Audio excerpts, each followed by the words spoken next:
hanyuma rero reka dukomeze ubu twinjiye noneho mu yindi miriro ikomeye cyane. Abakunzi ba APR Football Club muzi ikipe yanyu yicaye ku kirimo irubaka projet imeze ite? Abakunzi ba Rayon Sport nyuma yo gutangaza umutoza Afahami ya Rotifi arakurikiraho iki? Hanyuma reka tubiganireho neza cyane, ariko tubanze twibutsa abantu ko piramide ikintu kimwe gishoboka abantu bagomba gutuzamo. Piramide ntabwo izatombora APR. Yatwaye igikombe. Bagomba kwishakira ikipe yoroshye kurushaho.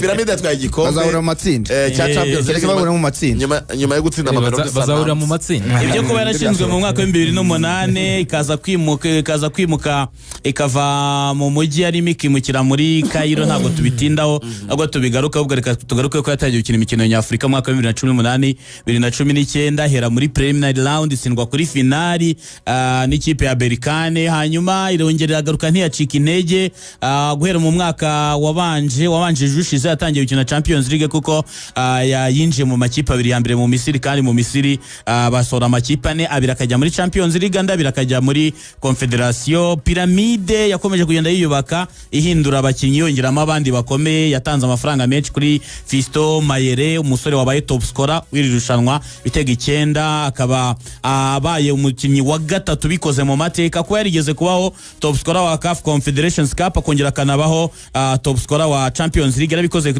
kuba top scorer wa Champions League mu mwaka wa Confederation mu mwaka 2023, abana top scorer wa Champions League uyu mwaka. Aje asanga uwo bita umunyazimbabwe witwa Edward Sabdomba, yabikoreze ari muri Al Hilal hagati ya 2011 ndetse na 2012, ndetse na Bwana Ali Samanta umunyatanzania wabikoze ari muri Mazembe 2013 na 2015. Piramide yagiye yongeramo abakinnyi.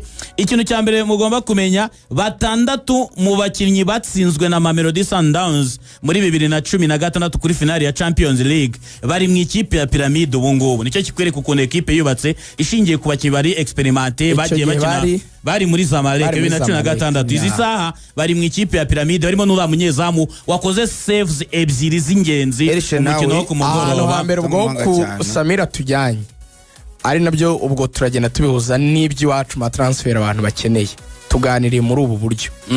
Reka ngende nkwibariza, ubwo uhereye kuri squad. Yego, squad yayo utubwiye ko ari ifitemo abakinnyi batandatu, ifitemo batandatu bari muri Zamalek 2016 isindwa kuri finali ya Champions League. Ni ikipe mu myaka 9 ishize, niba uri murabyumva, ifite abakinnyi bari gukina finali ya Champions League. Yego, uri murabibona. Icyambere gihita twumvamo ni experience. Yego, icyo ni icyambere. Icya kabiri muri squad yayo sasa genda ituganirira, babanze bayumva uko bubaka squad. Irimo umukinnyi wabaye top scorer wa Confederation muri 2023, top scorer wa Confederation anaje kuba top scorer wa Champions League, Fisto Karara Mayere. Wari no mu ikipe ya Shani ya Congo iheruka yabereye muri Cameroon, wari mwe wa confirmye muri championnat ya Tanzania kugura Valeri Sir yiyongera muri Valeri Sir. Ibi birasa neza n'ibintu ubwe yanyibwiriye, yaravuze ngo iyi kipe nyizamo nashatse gukina nkuko nakinaga mu ikipe ya Young Africans, nkazajya nshaka gukina nsohoka mva muri box njya ku ruhande gusabirayo imipira ngo driving umupira ari njye wutwara. Coach umukroate niwe wamugate ako kazi ntabwo araka. Twe dufite abakinnyi beza ku mpande, dufite abakinnyi beza hagati mu kibuga abazi umupira. Ndagusaba ikintu kimwe, genda ube muri box, wibere box poach, ufite igihagararo, ufite imbaraga, uri muremure zo gutsindisha umutwe. Wowe ikintu uzajya ukora gusa, uzajya unkorera ikintu cyitwa finishing ziri proper, ushyira baro muri file. Akazi k'imipira nzababwira yose bazajya bayigusangisha. Icyo yise Valeri Sir ni ukuvuga ngo mu bintu byose ubona aba barabo bakunze kuba bahuriraho, kubona umwataka ufite imbaraga physique w'umwarabu, kubona umwataka ufite ubwo adashobora gutsinda burimo umutwe, amaguru n'ibindi, ni bake cyane. Ku buryo na Arayiro yari ifite ni umusore bagiye gukura muri Palestine, uriya musore wabo wambara nimero 9 utazamu wa Arahiri, uyu mupeti muremure wambara nimero 9 bagiye kumukura muri Palestine, utazamu wa Palestine. Rino nditwa Ashur. Bafite Ashura, ariko bafite n'undi munyapalestine mwiza cyane yitwa nde, ndaza kwibuka izina. Uvuga ibyo Mayere bamubwiye nicyo gitego yasinze nimugoroba uvuga ngo umupira yakiriye uvuye kuri degajama y'umuzamu aho kugira ngo we ajye kusara ku mpande uko babivugaga ahubwo awudekarayo awuhereza ku mpande ahita yirukanka ajya muri box yavuga ngo bashaka kuma nkawukina cyangwa se ikosa ryose ryaba ariko ni muri box uyu mudefanse wa Mamelodi amukorera remise aho Kekana yamufungiye yari ku ishoti rimwe kira mu izamu atanafunze yari amaze guhusha igitego kimera nk'aki kijya kumera nka cyawutera petisire ariko nanone urebye igitego yatsinze ni ikosa rya Kekana kuko yakira umupira ukuye ku munyezamu awukina ku ruhande kwa Atef awugarura muri box Kekana awufunga nabi muri box yari arihe Mayere muri box naho bamushaka bivuga ngo wa mwataka yitwa Wissam Abu Ali twavugaga bivuga ngo utujyanye mu kintu cyitwa squad ufite abakinnyi bari experimente uzanye abakinnyi noneho baza kuguha ibisubizo by'ibyo wari urwaye komeza utwubakire iyo kipe turacyari kuri squad hanyuma iyi kipe kandi ifitemo abakinnyi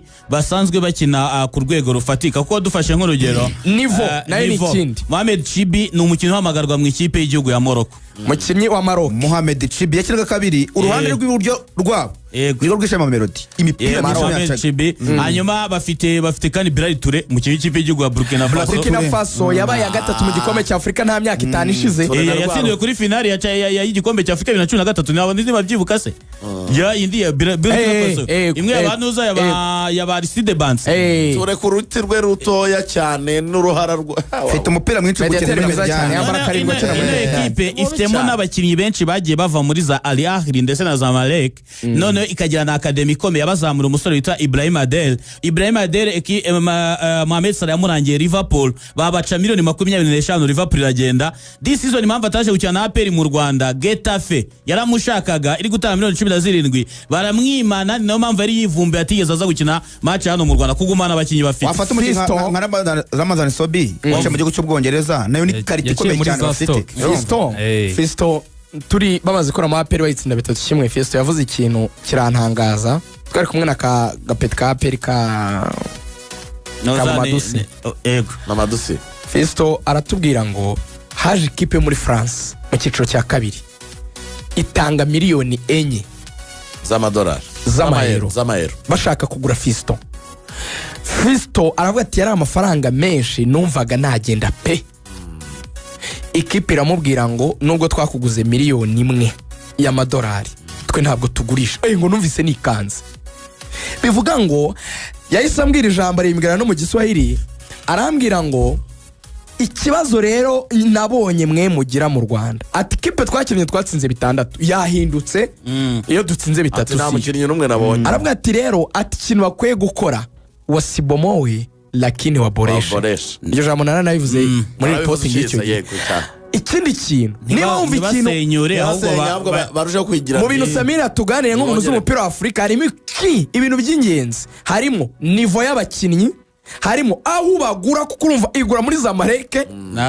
na Zarahiri harimo abakinnyi bawe beza kutabarekura urumva aratubwa umukinnyi wari ugiye Getafe dufite Fisto wari ugiye deuxième division baranga batitaye ku kiguzi cy'amafaranga kubera projet bariho baramukipinga urimo urabyumva hari ukurebana none ngo iyi groupe yanjye ni groupe nubatse igihe kingana iki kuko abantu benshi imaze imyaka 7 ikomanga kuko 2018 yakinye finale ya Confederation urimo urabibona imaze imyaka 7 kandi harimo n'undi noneho witwa Walid El Kariti babakuye muri Wydad yego yavuye muri Wydad Casablanca uyu mutipe Wydad ikina finale ya 2017 niwe watsinze igitego cyayihaye finale 2019 ikina Confederation Cup Finals ikina na RS Berkane uyu mutipe nanone niwe watsinze igitego cyayihesheje igikombe uyu mwaka muri match ya mbere bakinnye na Pyramid igitego bakina na Mamelodi na Mamelodi igitego cyo kunganya ni Walid El Kariti wagitsinze oya na ekipe ikomeye noneho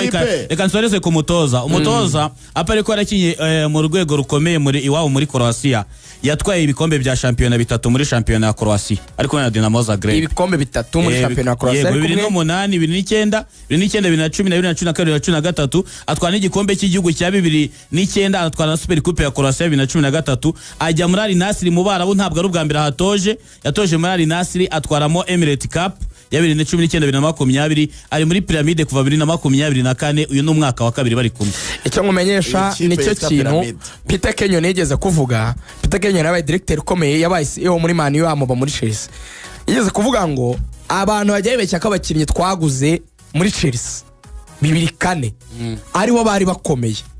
Ati twasanzemo abakinnyi undi bakomeye ba Terry, twasanzemo abakinnyi bakomeye ba Lampard, twasanzemo ba Joe Cole. Ati twaguze abakinnyi bari bamaze gutwara Champions League muri Porto ba Carvalho n'abandi. Ati twazanye ba Drogba baramaze gukora ibintu muri Europa League muri Marseille. Atari ibyo byose byari zero iyo tutabona umuntu witwa Jose Mourinho, kuko yaravuze ngo Jose Mourinho niwe muntu wicaye abashyiramo mentalite yo gutsinda. Abo bantu n'ubundi bari abakinnyi beza ariko bakeneye gusa umuntu ugomba kubibutsa abo baribo, kubibutsa ubushobozi bwabo. Amasomo dukaye kuri piramide agiye kutujyana mu Rwanda muri transfer. Nyiri piramide umuherwe yitwa Salem Al-Shamsi, ni umujene w'imyaka 44 n'umugabo w'igikwerere, w'umubusinessman, umugabo w'igikwerere. Abashe mujene imyaka 44 ku mugabo n'umuntu ufite amafaranga n'igikwerere, yego n'igikwerere, imyaka 44. Urumva iyi kipe yayiguze n'uwitwa Tarki Al-Sheikh. Yego uyu mugabo Tarki ubu niwe uyobora icyo twakwita urwego rushinzwe entertainment muri Arabia Saudite. Niwe wari nyirayo. ahubwo kwizigi uwo mugabo ubwo yabaye perezida wa Al-Ahly. Batumvikanye niwe wese ushinga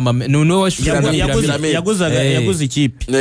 Ubu rero niwe uyobora urwego rwa Saudi Arabia rushinzwe entertainment. Buriya niyo mpamvu piramide mu Misiri batayikunda benshi kuko irababangamiye cyane. Wani ikina stade ntabwo haba harimo abantu barenze igihumbi rwose. N'abarebye match mwayibonye. Nimugoroba harimo abafana benshi ba Zamalek bambaye jezi za Zamalek mu rwego rwo kwihorera kuri Mamelodi yabatsinze 2016. abo ifite abafana bakiri bato twana to turi kubyiruka kwa kuri igihe gihari. Uzi nka Fisto umwana akajya yumva piramide matwi ye cyane kurusha Al-Ahly muri iyi minsi. Kuko bari kugira finale ya Champions League mu gikombe cy'Afurika. Bafite academy ikomeye. Abana bakiri bato nibo bari kuyifana. So twinjiye mu Rwanda. Ayo ni amasomo dukaye kuri piramide. Ngo experience, kugura abakinnyi beza, kugira umutoza muzima, kwihangana, kwihigihe n'ibintu byinshi. So twinjiye hano iwacu mu Rwanda rero hari amakuru yasohotse muri iyi weekend rwose ku munsi w'ejo avuga ko ikipe ya APR Football Club yatangiye gushaka uburyo uwezo wa kuboresha timu yao.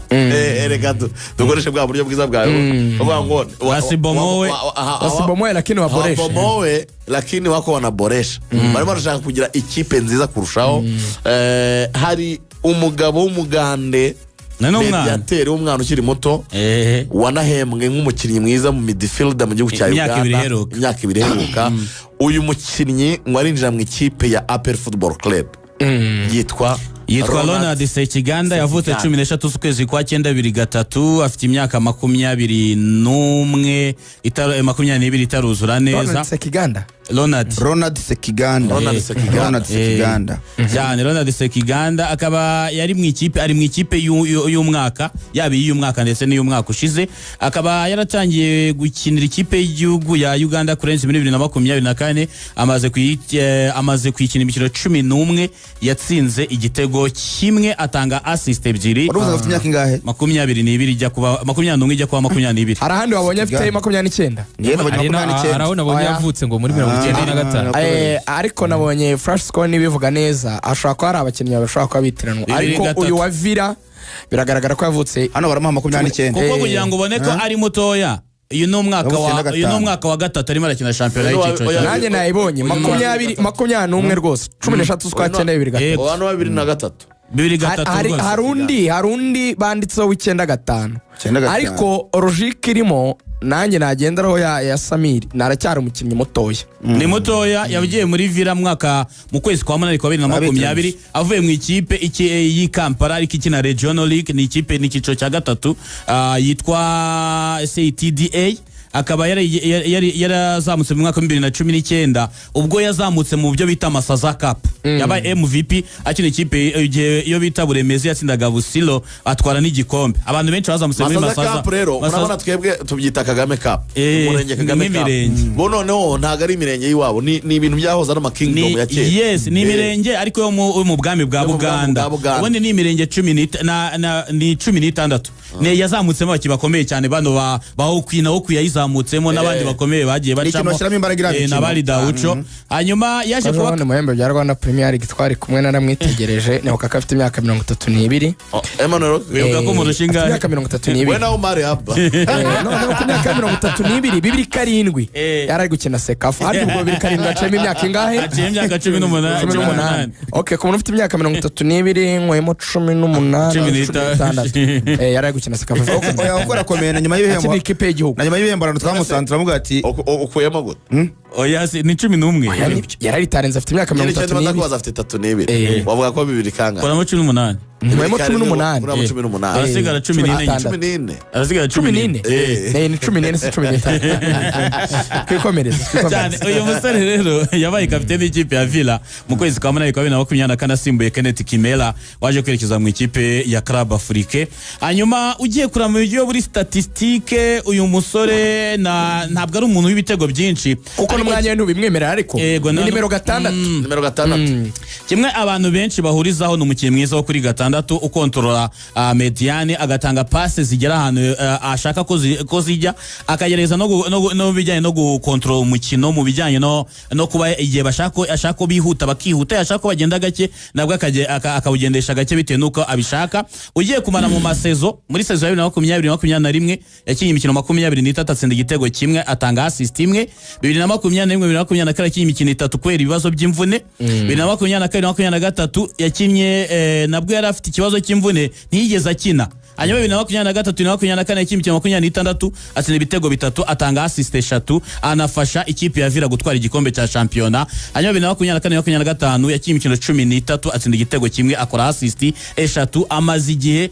imikino iheruka yose ya Uganda abanzanyamo na Ali Daucho imikino y'igikombe cy'isi cya qualifiers yose nabonye nibyo ushaka kwizera yarayibanjemo abanzanyemo na Ali Daucho nkuko bivuga ariko amaze imikino 11 ya Villa adakina noneho numvishe rekoro y'imvune no mu myaka yashize niko kantu gatoya nagizeho ubwoba urumva aravunika kuko urumva ko mu myaka 3 ishize Samir yagiye avunika cyane ariko mwe mukurikirana mwaracukumbuye tugiye muri Zandana ahubwo niho tugiye urimo urarangira APR isoko ry'Ubuganda ko barigiyeho cyane urumva nka Villa bajya kivana abakinnyi babiri Denis Omedi yarahembwe ejo bundi right mu Buganda yarahembwe mu Buganda MVP wa 2024 na Kiwanuka banamuvanye muri iyi Villa Sport Club Kiwanuka na Kiganda nagiye kuvamo Villa ikora abakinnyi Villa ikora abakinnyi mu ishuri ryitwa Prosper Namanya Academy ni umugabo uhuza abana hari Kampala we yarababwiye ati nzaye mbaha abakinnyi kwako mudagifite amafaranga menshi yo kugura ni ikipe y'abafana imaze iminsi Villa arya niyo bita umukwano gw'abandi oya gwabangene express ahubwo noza Villa bayita ngo ni jogo bayita ngo na ni ibintu nk'ibyo bayita jogo niyo kipe ifite amateka ko ejo ndimo ndeba ikipe ya Vipers itwara igikombe bava ngo ikoze double bwa kabiri mu gihe Villa yabikoze inshuro 6 yabikoze Villa ni ngomerega Villa niyo yari ba Bernard Mwarari yatsinze ya APR 5 yabanje guhana Reyo ikurikizaho EPR nimbi cyane bari mu itsinda rimwe ni Villa idafite itagifite amafaranga yo kizamura abana harimo abo bita ba Patrick Kakandi aba bakiwanuka n'abandi bagenda bazamukira muri academy bagahita bazamuka muri equipe za mbere gutyo twihuta rero Zandani twashatse n'umuvandimwe Samiri turasoma ibi bintu ubinyuramo vuba Samiri hari umunyamakuru y'Ubugande nabwiye Samiri ni shaka ibintu ibugande tuze kubwira abantu hanyuma uyu munyamakuru yatwegeranyije ibintu yavuze ati he's a humble guy who had good positional discipline in the midfield he plays long and short passes of the ball ati n'umukinnyi utuje ati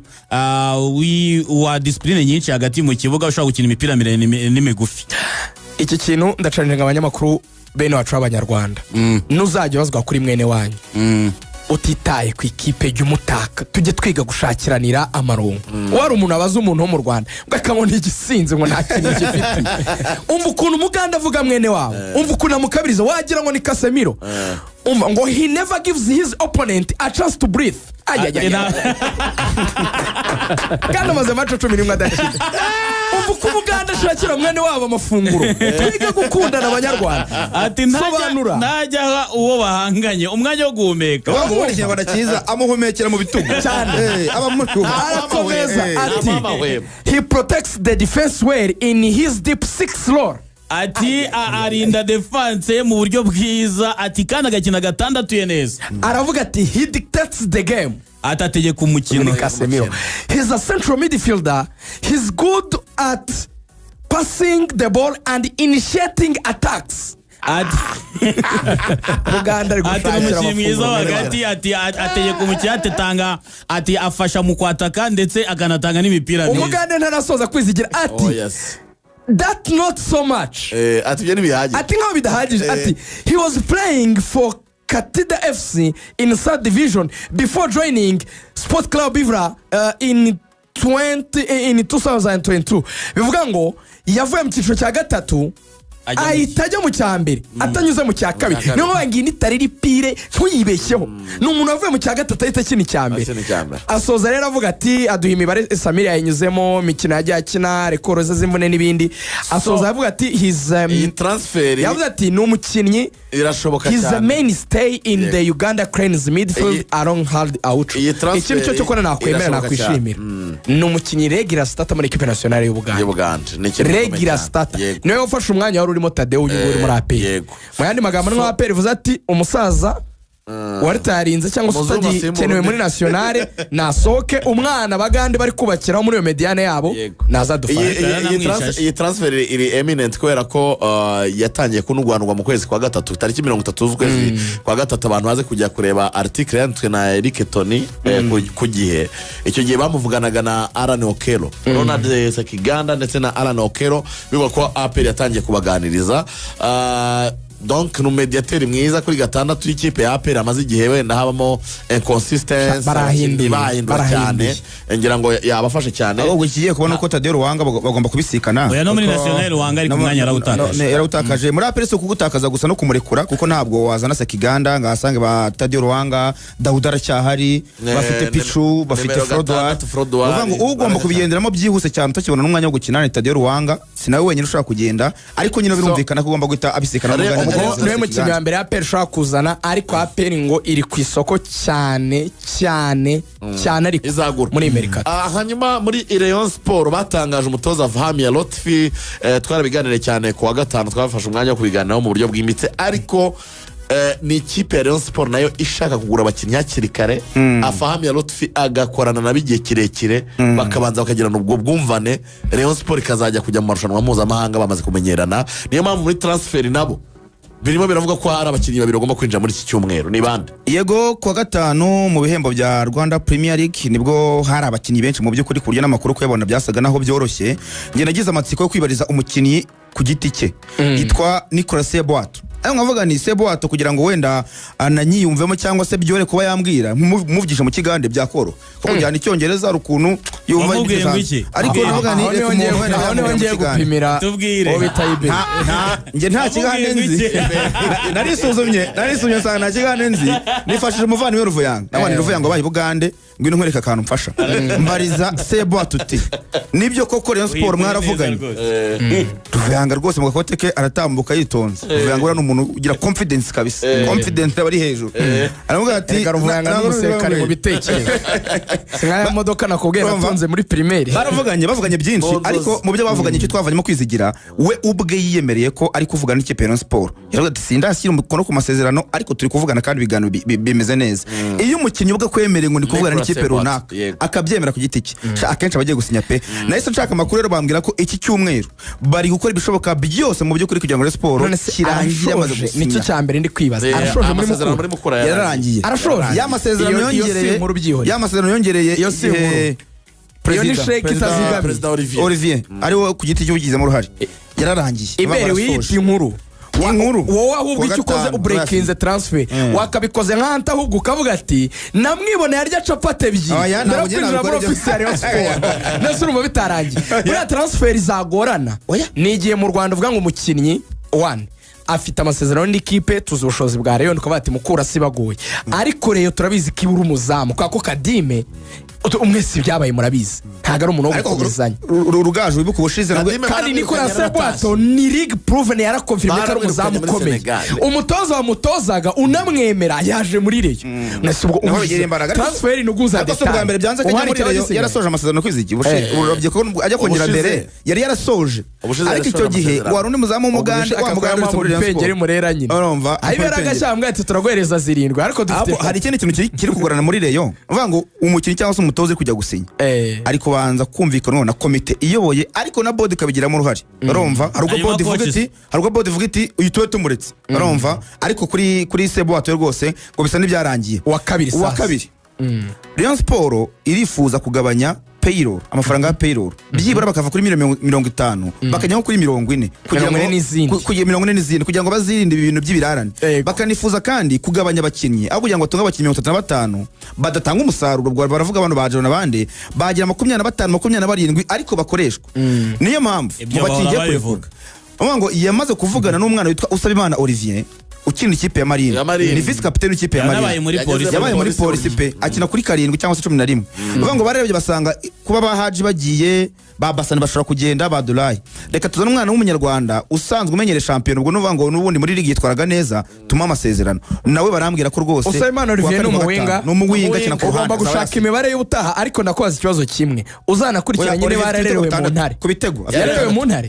yarerewe muri oya ntabwo yarerewe mu ntare niba tararerewe mu ntare aho birashoboka ego ajya muri polisi icyo gihe ngiyo transfer ishoboka ariko ubaye wararerewe mu ntare ukaba uri muri Marine bikavuga yuko Rayon Sport igiye kugushaka akwisanga muri Nyamukandagira tabigorana ngo Olivier na Sebwato bari mu bantu bashaka gusinya bwa mbere na mbere ba mbere muri Rayon cy'umweru hanyuma ikipe y'igihugu Rwanda Amavubi yageze Alger muri Algeria kuri ku rutonde mfite rw'abakinnyi uko bagomba kugera muri camp mfite ko Mugisha Bonheur Kazemiro Kwizera Georgia Wimana Imani Nowe Kavita Fanuel Mabaya abo bose bari buze kuhagera uyu munsi bakagera rimwe na Bayingana David umunyamakuru ndetse na Kayishema Titieri kuko Kayishema nawe yaragiye Mugisha arahagera mbere mu kanya gato saa 5 ngo nibwo aza kubagera kuko batsinzwe kuri finali igikombe cy'igihugu na Esperance bitwaye byombi Esperance Sportive ariko bazasohoka muri CAF Confederation Cup kuko batsinzwe ku mukino mukino narinde gukina kugira ngo ahita asanga bagenzi be ubwo abanyamerika batatu barahagera rimwe ubwo niko nabitse cyangwa se bavuye muri Leta Yego baragera saa 9:55 Mugisha Bonheur aragera saa 4:50 ubarahageze